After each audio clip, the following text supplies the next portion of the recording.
1780년 청나라 황제 권융제가 칠순을 맞이합니다. 그러면은 조선에서 이게 사절단을 파견했지요. 근데 청나라는 명나라를 침략해서 세운 나라, 몽골 만주족의 나라였어요. 우리 조선 땅에서 보기에는 청나라를 세운 사람들은 무식한 오랑캐 놈들이었어요. 그래서 명나라가 전해준 그런 성리학을 통해서 우리나라가 아주 양반의 그런 계급이 확실해졌고, 거기에서 나오는 많은 학자들이 이 세상을 좌지우지하고 있을 그럴 때였어요. 그 사절단은 대부분 그런 관리들과 양반들로, 학자들로 이루어졌는데, 그 중에서 유독 벼슬이 없는 사람 하나가 있었어요. 우리가 들어본 연암 선생이었어요. 연암 박지원. 일찌감치 공부는 포기하고 벼슬길에 오르지도 않았었어요. 이 사람이 어쩌다가 사절단에 끼어들어서 중국 청나라를 여행하게 됐습니다. 근데 그 사절단 자체가 청나라에 갔음에도 불구하고 자기들을 환영하는 그 청나라 사람들과 만주족들을 굉장히 멸시하는 그런 모습이 계속 그렇게 비춰졌다는 거죠. 권융 황제는 중국 날씨 하도 뜨거우니 잠깐 좀 선선한 곳으로 가서 더위를 식히고 오라고 보낸 곳이 바로 열하라는 곳이었는데요. 그곳에 머물면서 이것저것을 보고 돌아와 적은 것이 바로 열하일기라는 책이에요. 박지원이 보기에 청나라에서 가장 눈에 띄는 것이 바로 집을 짓는 방식이었어요. 그때부터 벽돌을 같은 크기로 만들어서 벽돌을 쌓고 기와를 구워서 집을 만들었던 거죠. 튼튼한 것은 당연했죠.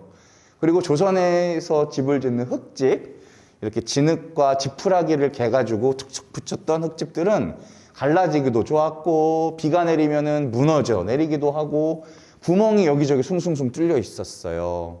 그래서 사람이 드나드는 것처럼 쥐새끼도 드나들고 뱀들도 그냥 아주 수시로 그냥 드나드는 그런 집에서 살았는데, 청나라는 아주 집이 튼튼해 보인 거예요.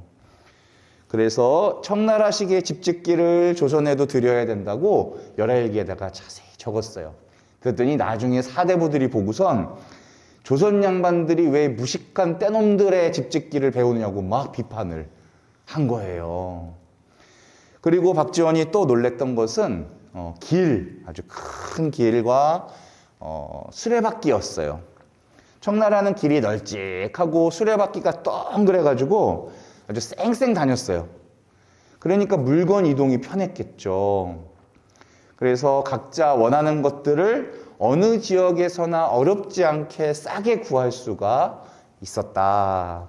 반면 조선은 길도 좁고 수레바퀴도 엉성해가지고 자기네 지역의 특산품은 자기네들밖에 쓸 수가 없었던 거예요.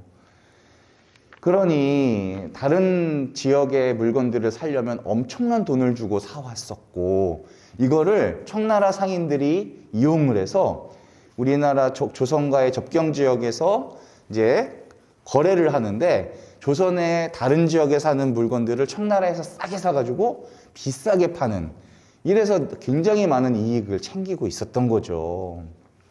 박지원은 빨리 조선도 길을 잘 뚫고 수레를 개발해가지고 문물 교환이 쉬워야 된다. 그래야 돈이 청나라로 빠져나가질 않고 국고도 튼튼해질 거다.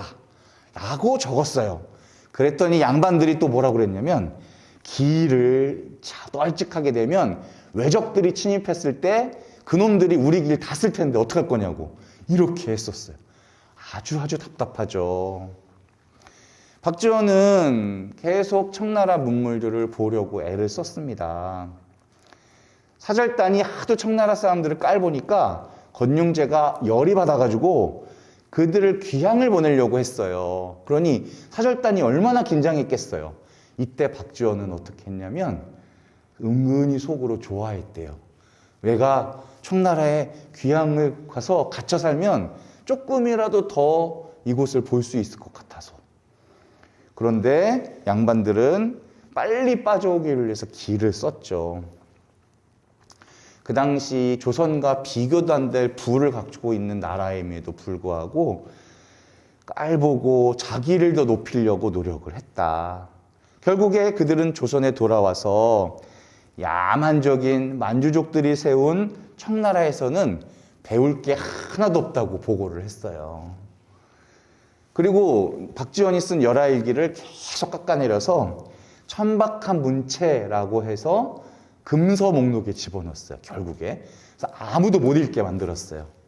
나중에 정조가 이걸 이렇게 보고 나서 박지원에게 반성문을 쓰라고 그랬어요. 열하일기를 조금 좀 점잖게 좀 다시 써오라고. 그래서 그때 다시 써온 글들이 우리에게 알려졌고, 그때 썼던 반성문도 너무 보기 드문 글로 너무 좋아서 정조가 껄껄껄 웃었다는 이야기가 전해집니다.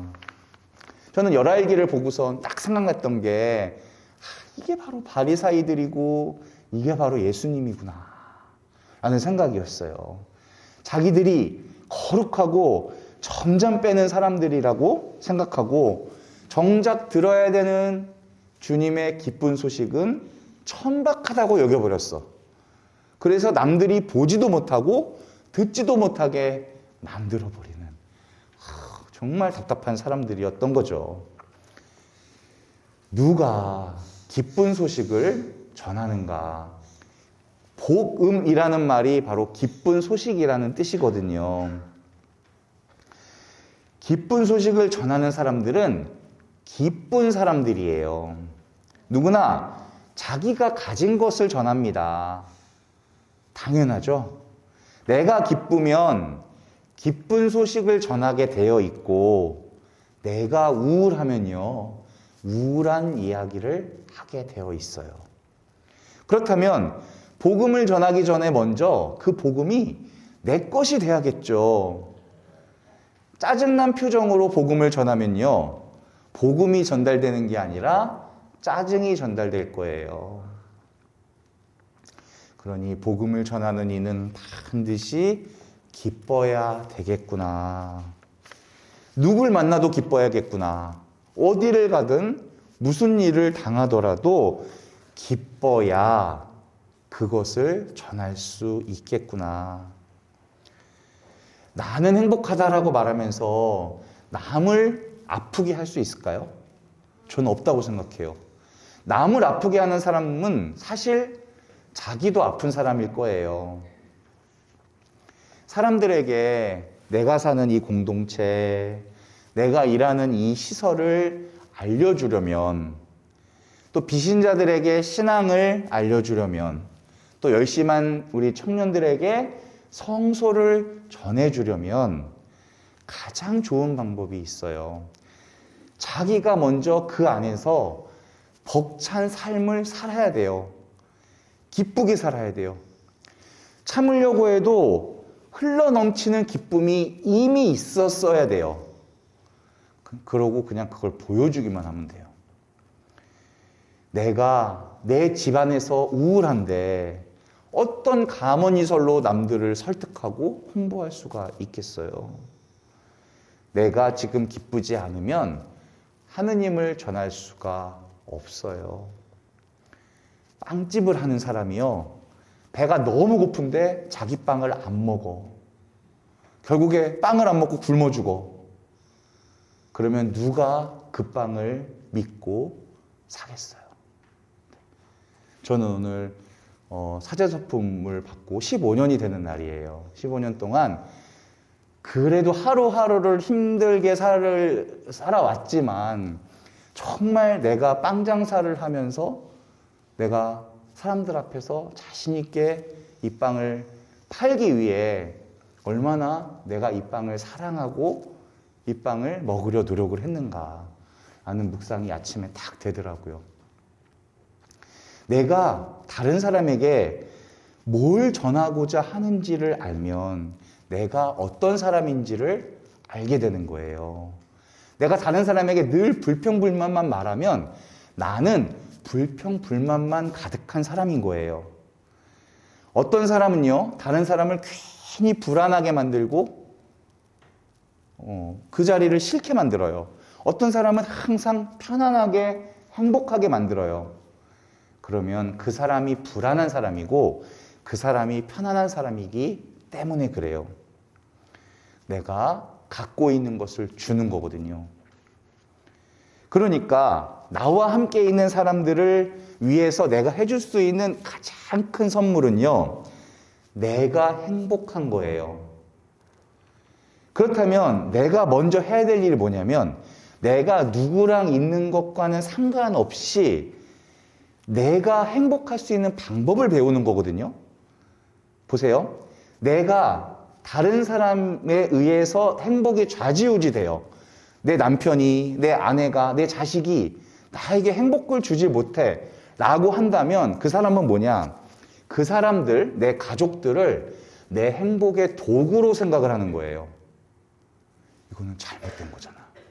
그 사람들이 왜 내 행복의 도구인데요? 내가 행복해서 그 사람을 행복하게 해줘야 되는 거예요. 혼자 있어도 행복할 수 있는 기술이 있어야 돼요. 저는 이것을 다른 말로 기도라고 생각해요. 그래서 오늘 아침에 굉장히 중요한 깨달음을 얻었어요. 기도할 줄 아는 사람은 행복할 수 있는 사람이구나. 다른 사람과 상관없이 내가 행복할 수 있기 때문에. 예수님 보세요. 생명이 약동하는 존재예요. 예수님의 활동 안에는 사람들이 늘 들끓어요. 끌어당기죠, 사람들을. 그런 예수님의 생명 넘치는 모습을 보고, 비전을 보고, 병 고치시는 모습 보고 희망을 얻는 거예요. 그들의 삶에 자극을 주시는 거죠. 그렇기 때문에 사람들이 몰려드는 겁니다. 오늘 복음에선 예수님께서 성령의 힘을 가지고 갈릴레아로 돌아오셨다라고 합니다. 그리고 해방을 선포하기 위해 파견되셨다고 본인이 말씀하세요. 그분이 우리에게 성령을 부어주시겠다는 거예요. 그러면 그 기쁨이 우리 안에서 솟구쳐야 되는데 그러지 못하는 겁니다. 내가 잘 생각해 보세요. 정말 내가 불행한 삶을 살아온 이유가 밖에 있는지 내 안에 있는지, 내가 세상을 어떤 눈으로 보려고 노력하는지, 청나라에 가서 아무것도 배울 게 없었다고 하는 그들을 한번 생각해 보시고요. 뭐라도 하나 더 배워서 어떻게 하면 조선을 이롭게 하려고 노력을 했던 연암 선생의 모습도 한번 생각해 보시기 바랍니다. 이웃을 가장 사랑하는 사람은 이미 내가 성령으로 행복한 사람입니다. 이런 행복을 느껴보시는 한 주가 되시길 바랍니다. 아멘.